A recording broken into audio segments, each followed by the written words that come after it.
What is going on, everybody? Welcome to the game room. My name is Ken, and do we have some stuff to talk about today? So, the Los Angeles Lakers have basically revamped their entire roster, going into youth, going into athleticism, and going into the philosophy of dribble, pass, shoot, as you know, JJ Redick likes to say. We've definitely gotten a lot younger with the players that we've signed, which we'll go over. We're also trying to get even more younger with Jonathan Kuminga, and that is a massive pain in the neck right now for the Lakers, if so to speak. Rumors right now is that they're offering him, 2 years at 20 million, probably a player option because that's what Rob Pelinka loves to do. And basically, he gets this opportunity, right? Opportunity to start for the Lakers, get the Hollywood spotlight, and like all this other stuff. So we'll have to see what ends up happening. But so far for the Lakers right now, right, their roster is, it's looking okay. So, as right here, we are $369,000 over the salary cap, which we already knew that was going to happen. We are hard capped at that first apron for doing the sign and trade for Walker Kessler. Uh, honestly, you're going to have to overpay for him regardless. To get the center of the future, Walker Kessler, he's 25 years old, showing a lot of promise. We all know last season he only played 5 games, but, it's the upside that they're banking on. And honestly, at 30, 31, 33, and 34 with the player option, that's really not bad for your top center target for Luka Doncic, right? Not bad at all. And then obviously being hard capped, we have 65 million, rough $66 million left over in the salary cap for the first apron before we're hard capped at it. Now the problem is with Austin Reeves, Colin Sexton, and Kevon Looney. If you look at this, right, you got 41, 9, and 2, and then roughly a million more right there. That's $53 million already committed. And then, from that leaves about, 11, 12-ish million dollars left over before you are, slammed at your hard cap of the first apron. Do they want optionality? Do they want flexibility? 100% they do. Now, you can look at this roster right here, right? Luka being Luka, obviously, he's, maxed out player. Walker Kessler, Quentin Grimes, 4 years, 13, 14, 15, 16, not terrible. But, he's also only 26 years old. So, they said Quentin Grimes, that's a dude we need on our roster. That's a guard what we're definitely going to need. Sandro Mamukelashvili, right? 27 years old. That was smart that they did this right here, right? So they left about $650,000 down as a decrease, right? And he'll go right back up to 13 and then another $650,000 for the player option. Gives them optionality if you're trying to use that full, taxpayer mid-level exception. So, and then Jake LaRavia, honestly, $6 million. Jaden Hardy, the team option that Rob Pelinka is, for some odd reason, allergic, right? But it is what it is. Don't connect. They definitely want to move off of him. Jared Vanderbilt, that's kind of the catalyst for this whole Jonathan Kuminga thing. Now, the weird thing is the Hawks are willing to take Jared Vanderbilt and the last pick swap that we have in like 2032, right? They're willing to take it to get rid of Jonathan Kuminga. A lot of people would say home run hit, do it, right? Just immediately get rid of Jared Vanderbilt. He's a thorn on our side. We need to get rid of that salary, right? What, 25 million over 2 years? Because he's going to pick up the player option and be an idiot if he doesn't. But, what's his name? Trevor Lane on the Lakers Nation. He did a great job breaking this all down. We're going to watch a little bit of that to help explain kind of what we're really talking about. But Jonathan Kuminga as a whole, if you look at his stats right here, as a career, he averages 21 minutes, 12 points, 4 rebounds, 1.8 assists. We got, about a half a steal, half a block roughly. And then, offensive rebounds, defensive rebounds, we got 3 and 1. I don't know. For what they're talking about, we're getting to that here in a minute. This is going to be a lot of money. And I know Kuminga knows, Lakers, they need that starting level wing, right? Rob Pelinka, JJ Redick, they've told him, you got the starting job. The Hollywood lights, revamp your career, and then you can go out and make your money. The problem is for a sign and trade, it has to be at least 3 years, a 3-year deal. Now, what they can do is they can do 1 year fully guaranteed, 2nd year partially guaranteed, and then the 3rd year non-guaranteed. If you're Jonathan Kuminga, they're going to be like, no. I want all the money I can get. It's weird looking at this from both sides if you really delve down into it. But, here in the playoffs, right? 13 minutes, 8 points, 1 rebound, or 2 rebounds, barely 1 assist. Between steals and blocks, you got half. It's not the best, not really the best at all. So it's I don't play we don't really worry about the play-in tournament, right? But if you look at it statistically, right? So if you look at his offensive view chart, you know what I mean. He's in the 67th percentile in usage rate. The assist 65th percentile. It's you know what I mean. It's not the best and not the worst because he's not a primary ball handler, right? So it's not like the end of the world or anything right here.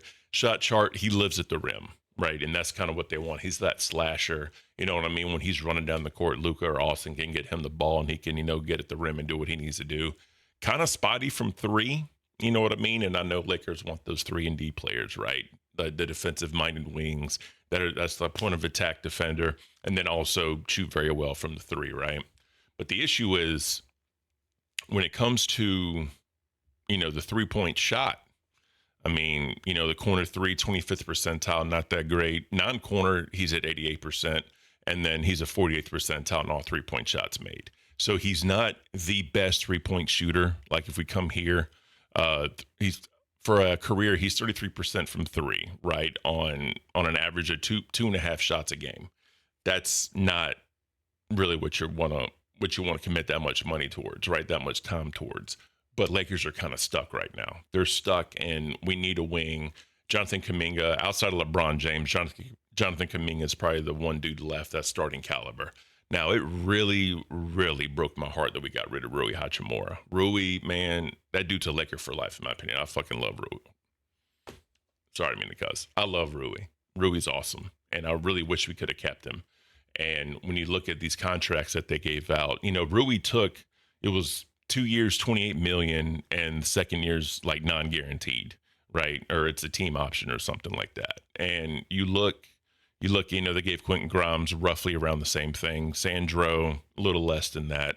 And Sandro is supposed to be the Rui replacement. And he's a lot better on defense than Rui was. Rui did have holes in his game. I'm not going to say he didn't. But, I mean, at the end of the day, when it comes to, like, stats and shots, Rui's one of the best dudes. He's a laser from out there. And he was in the 50% from the field goal, 40% from three. Him and Kevin Durant were, like, the only two dudes for 3 playoffs in a row. Three sets of playoffs in a row for 3 years, shot over 50% from the field and 40% from three, right? That's a diamond in the rough, in my opinion, and you're just going to let that dude walk. I mean, if you look at last year with the Rocket series, right, he hit a lot of good shots. Luke Kennard for the first 2 games was probably the reason why we won those games, to be honest with you. And the fact that we just kind of let, both of those dudes walk over 40% from three kind of sucks, man, but it is what it is. Like, hopefully this new thing makes it happen. If you look at defensive rebounding, right, this was last year, 90th percentile in defensive rebounding, 94th percentile in offensive rebound or free throws, right? Yeah, I'm sorry. If they missed a free throw, did they get the rebound? 94th percentile in getting it, right? It's just, he in 81st percentile in drawing fouls, right? And defensively, he's pretty good statistically wise. It wasn't that big in the beginning, but, once he kind of came into himself, he definitely got better. But, I mean, at the end of the day, optionality, right? You're kind of out of options at this point, and it really, truly sucks. Really, really does truly suck. And we'll have to see what ends up happening with this. But like I said, Trevor Lane from Lakers Nation did a really good job breaking this down. And we're going to listen to some of this and we're going to react to it. But this is basically what he's looking at, talking about Walker Kessler. But he's about to move into Jonathan Kuminga. So let's check it out. A starting caliber wing. So all the buzz has been about a Jonathan Kuminga sign and trade. Let's get into the meat of all of that. And I'm sure all of you have tons of questions, tons of comments about this situation. If you want to fire them off in the comment section, you want to throw in any super chats, whatever you want to get into, I'm going to get to those in just a moment. But let me explain why this is a very complex situation that has to really be looked at from a level that's beyond just Jared Vanderbilt and a pick swap equals Jonathan Kuminga. Yeah, so that's kind of a big thing right now, right? And like I said before, Atlanta's saying, we'll take Jared Vanderbilt, give us your only pick swap, you can have Kuminga. And Lakers fans are like, yes, please, give it up. We need to get rid of Vanderbilt's contract, $25 million on the books for 2 years. We need to get rid of that. They were talking about stretching and waiving him, but that would have been about $5 million on the books for 5 years, just dead money. And I know $5 million doesn't sound like a lot, but that's a veteran minimum contract. You know what I mean? So it's a lot more in depth than we really thought. But we're going to listen to Trevor Lane kind of break this down a little bit more. Let's check it out. Because I'll tell you what, on the surface, and this was written by Kobe Price, on the surface, that sounds pretty damn good. Yeah. You're telling me the Lakers are getting a 23-year-old, hyper athletic wing that put up some pretty killer defensive numbers with the Hawks. Hadn't done that over the course of his career, but put up some pretty killer defensive numbers with the Hawks. Maybe the three ball is a thing or not, but this is a guy that is, incredible athlete, can run the floor. We think he will be able to defend and still has a lot of potential. And so you hear, oh my God, Jared, all we've heard is Jared Vanderbilt. Jared Vanderbilt's going to cost a first-round pick just to get off his contract. Now you're telling me that we can turn Jared Vanderbilt and a pick swap, not a first-round pick, a pick swap into Jonathan Kuminga, filling a need, joining the starting lineup? Why on earth would the Lakers? Why is this not done yet? When it's too good to be true, when it sounds too good to be true, it probably is too good to be true. And that's the problem that we're looking at, right? There's a lot more, like, which he's going to go over this, a lot more like stipulations and underlying rules in place that have to be done for a sign and trade, right? The hard cap doesn't matter because we're already hard cap because the Walker Kessler signing. But again, let's check this out. Why would they not do it? I've seen that from a lot of Lakers fans. And this is why we have to have this conversation. This is why we have to have this talk right now. Not that the Lakers should not do it. I'm not trying to talk anyone out of this, but we need to have a true understanding of what is really happening here, because I think that's what is not really being portrayed right now. I can tell you this much. What's out there right now, it ain't coming from the Lakers, because none of this benefits the Lakers. Yeah, well, I mean, why would the Lakers put this out, right? It doesn't help them out. It would actually kind of hurt them because it just screams desperation. It screams that Lakers have no other options. They're ready to throw everything they can at Jonathan Kuminga. And, with the Hawks declining his $24 million, team option, it's kind of like the Hawks don't view him worth $24 million, right? So why should the Lakers, come close to that? And that's what Jonathan Kuminga's camps want. Jonathan Kuminga's camp wants, as high dollar as they possibly can. Lakers are saying we can do, 2 years, $20 million, probably a player option, $10 million a year. And there's definitely ways to do that. But at the end of the day, what's really holding this up? What is the catalyst behind all this? Between the lines, and you can figure out where this information is coming from, right? This is not coming from the Los Angeles Lakers. Look at what else is in this. When you read the rest of Kobe's article, you find out that the Lakers have sold Jonathan Kuminga on this idea that he is going to be their long-term starter, that he is going to be this guy that's going to fit into this roster. And all he needs to do is sacrifice. Financial sacrifice specifically. That's what he needs to do. Sacrifice financially, and he can be an important piece, a starter on this Lakers roster, that he's going to be running up and down the floor with Luka Doncic. He's going to be in that megawatt Hollywood spotlight. He's going to be throwing down dunks in Los Angeles every single night. And that star, it's going to shine brighter and brighter and brighter, and he's going to be able to cash in and get a big new contract. And first of all, are the Lakers wrong about that? No, I think all those things are right. 100% they're right. He's not really a playmaker. He's not like a guard or anything. He's that dude that, like, he's a slasher. Like, he'll run around the court and get the ball and literally go to the rim and just make magic happen. Like, we saw a shot chart. He lives around the rim. That's what he does best. And he's a young guy, fresh legs, and, he can handle the ball. He can make things happen. But, that's kind of what that's what the Lakers need right now. Right now they have Austin Reeves and Luka. They can basically control the backcourt. And you have Quentin Grimes, Mamu. Those are good pieces and all that. But Kuminga would fit right in because they really don't have like a slasher. I mean, Quentin Grimes has some slashing capability, right? Mamu's definitely he's a bigger dude. He can get to the paint and bully people, but they don't have a true like wing slasher. They don't have that point of attack defender right now. We'll see if Kuminga can definitely be those things. I mean, it's we saw the shot chart, right? And we saw the percentages. I mean, at the end of the day, we'll have to see what he does. Like, his defense is definitely there, right? He's definitely a good defender. Shot chart, like I said, all around the rim. This is where he lives. And that's definitely something the Lakers need, right? And, the only issue I'm looking at is where we at right here. A lot of this, like, he's good here, but that three ball hasn't been good in a while. It has not been good. His first year, yeah, he played as a big. That's funny. But, yeah, you need that thing to develop, and that's just my own thing. That's my own personal opinion. If he gets that three to like develop in, 35, 36%, that dude will be insane. He would literally be insane. But it is what it is. That's kind of what's happening there. Like his accuracy, like, it's, his non corner threes, any three he takes is 38%. So we'll take that. But corner, horrible. But 34% for all of his threes. If he can get up just a little bit, I'm sure Lakers fans would feel a lot better about it, right? So, but let's continue. Love that. I don't love that being the sales pitch. Like that should be part of the sales pitch. But you know what that makes me think of? That makes me think of Malik Monk. That makes me think of Dennis Schroeder, guys who took below market value deals with the Lakers. In fact, veteran minimums with those two guys specifically. And what did they do? They absorbed that LA spotlight. They shone bright.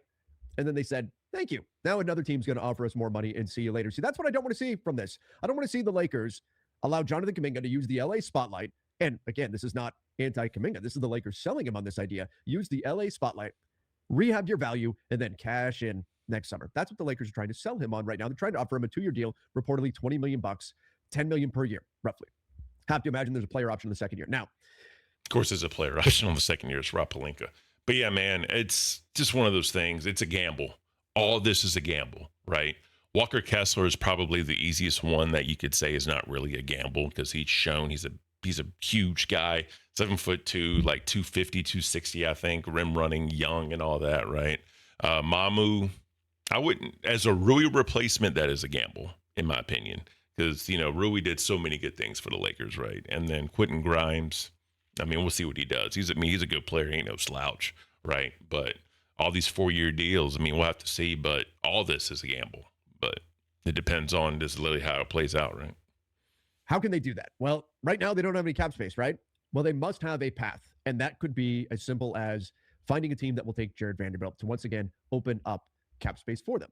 They do that right now, 0 cap space. You trade Jared Vanderbilt into a team's cap space. You surrender whatever assets you need to. Maybe it's not Vando. We're just talking about finding $10 million. Maybe it's Jake LaRavia and Dalton Connect. That could be the combo as well. I think Jake LaRavia and Dalton Connect would be a whole lot easier to get off of than Jared Vanderbilt because they're both in the final years of their contract, and I think, Dalton Connect has a team option. So to me, with Jared Vanderbilt, $25 million over 2 years, because again, he's going to pick up that player option, be an idiot if he didn't. It'd be a whole lot, and be harder to get rid of rather than, LaRavia and Connect. Now, having the 3 second-round picks and a pick swap, is that going to be good enough to get rid of Vanderbilt just freely? I doubt it, especially because right now, with the way the new cap is and how the CBA is, teams, they really value cap space. They really, truly do. I mean, that's always. But now with the first and second aprons and all that, it's going to be a whole lot harder to get rid of bad value contracts or negative value contracts. You know what I mean? So that's just kind of how it is. Whatever you want to do, $10 million, you got to find it. Got to drop that much salary off your books. And there you go. Now you can offer that to Jonathan Kuminga. And the Lakers are trying to say, hey, we know you want more than $10 million. The Hawks just declined a $24 million, almost $25 million team option on him. But hey, take $10 million and you can be in our spotlight. You can rehab your value, and then we'll figure things out from there. To me, the Lakers trying to sell him, pitch him on this idea of you're our guy, right? You're our guy. But the contract isn't saying that. The contract isn't saying you're our guy. The contract is saying you're our guy for right now. Yeah, and I'm pretty sure Jonathan Kuminga's camp, they feel some type of way about that. I mean, I probably would, to be honest with you. And if you look at what everyone else is making, like you'd be making less than Jared Vanderbilt, right? Well, he'd be getting traded. But like Quentin Grimes and Mamu and all that, you'd be making less than them. So it's a weird spot because the teams have to protect themselves, right? They have to. But at the end of the day, the player also has to. So it's this weird, like it's like a dance. I like to refer it to, like who's going to take lead, who's not going to take lead, and when will the compromising, dance happen? That's basically what needs to happen right now. Ultimately, are they going to come to a deal? I think so, but it's going to take some time. And with all this time, that they're wasting dealing with this, it's a closer and closer chance where LeBron makes his decision. Because once he makes his decision, floodgates are going to open on wings, and it's kind of what all we're waiting on right now. Don't know if we want to really commit. We're not going to put a ring on it right now. Let's say that. Exactly. That's where the Lakers are at right now. If you are Jonathan Kuminga, and if you're the Lakers, you're thinking, okay, we're checking that box, right? We're getting a starting caliber wing, and we'll see. We're going to rent. We're not going to buy. We're going to rent. That's what they're doing right now. They're dating. Jonathan Kuminga looks at it and says, You guys need a starting level wing. And I'm the only one out there. And he's not wrong. There's nobody else out there in free agency that the Lakers can realistically go get that they could call a starting level wing. We can talk about the merits of Zaire Williams. We can talk about the merits of Matisse Thybulle. I like both those guys just fine. They're not starters. They're not starters. These are off the bench players. You need somebody you can credibly put in your starting lineup. Jonathan Kuminga knows that. And he says, you know what? Actually, I've got a great idea here, guys. You're telling me I'm the guy. You're telling me I'm going to be the long-term fit here. You're telling me I'm going to be running up and down the floor with Luka Doncic. Let's commit. Sign and trade for me. Sign and trade for me instead. Then you. So this is kind of where it gets a little weird, right? Because of the sign and trade rules or whatever, and like what teams can do, and it depends on the money, which they're going to go into all that. But it's kind of the weird spot the Lakers are at, right? Kuminga's like, if I'm the guy, then put a ring on it, right? Sign me for that, for the big dollars that we want. But Lakers are at a weird point where they've gone all in so much on this roster. You got one more spot left. Now is not the time to get cold feet. Now is not the time to say, whoa, whoa, whoa. We need to watch what we're doing right now. And either you're all in or you're not, right? It's either black or it's white. There's no gray area right now. You revamp the entire roster. You put this much money into all these players. If you really, truly believe Kuminga is that guy, send it. The problem is because it can turn into a negative value contract so fast, and they have all this other money tied up in other places. What do you do, right? What do you do? You can pay me more money. And so when the deal is the deal that's out there right now, Jared Vanderbilt, and not a first, a pick swap, and Lakers fans go, oh my God, a pick swap. Then you would cost more than that just to get off of Vando, right? Right. But the flip side of that is the part that's not going to be told.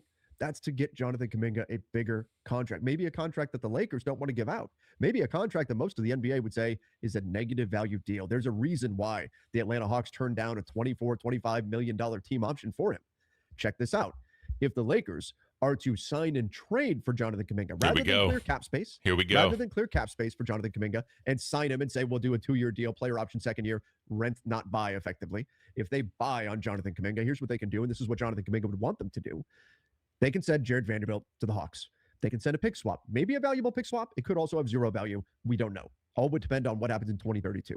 That's the rumor. 2032, that is the year that the pick swap would occur in. And that's what, 6 years away? I mean, what's going to happen in 6 years? We don't know. And pick swap, he's going to explain pick swap. So basically, pick swap is whatever let's say the Lakers are better than the Hawks, right? The Hawks are probably not going to want to swap that because since the Hawks are worse, they'll have a higher chance at a higher pick. Vice versa, if the Hawks are better than the Lakers, right, and then Lakers have a lower record, they have a higher chance of getting a better pick.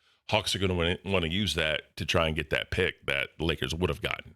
It all depends on what happens in 2032 and what the teams look like. So, I mean, it's 6 years away. So much can happen in 6 years. So we really don't know. It's all a gamble. It's all a freaking gamble at this point. The Atlanta Hawks could also generate a trade exception for whatever amount Kuminga gets that is above what Jared Vanderbilt is getting in this situation. So with Jared Vanderbilt's salary, the Lakers would also be able to pay Jonathan Kuminga a first-year salary of about $21 million. Now, the other rule with that is that if you're accepting a player via sign and trade, you must pay that player you must have a 3-year deal. Yeah. Now, only 1 year needs to be guaranteed. So the way teams are getting around that, like we saw with the John Collins deal with the Detroit Pistons, is they're getting around it by making 2 years of the deal, 1 year of the deal, whatever, non-guaranteed. Is Jonathan Kuminga going to want that? No. So let me ask you all this. Jonathan Kuminga, 3 years, let's call it $65 million. Are you on board? Now, how do you feel? 3 years, $65 million. I don't know, man. I don't know. Career, right? Career, 12 points, 4 rebounds, barely 2 assists. In the playoffs, career, 8 points, 1 rebound, not even 1 assist. Stocks and steals and blocks add up to half. I don't know. That's the gamble. That is the gamble. Now, this is basically what this says, right? If there's a sign and trade and you're taking up to $8.8 million, right? basically the raise they can do, they can double it plus $250,000 between $8,801,000 and $29 million flat rate.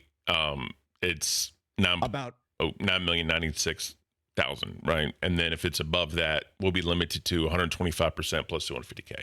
This just breaks down basically the outgoing salary, whatever you send out, what you can bring back as far as a contract goes. So with Jared Vanderbilt, we'll say $12 million, right?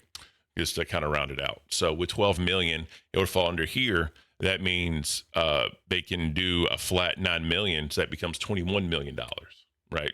This is all rough numbers, right? Not exact, but that's basically where this would fall. So $21 million, right? That would be 63 million a year. He said 65 because of whatever, right? But you get what I'm saying.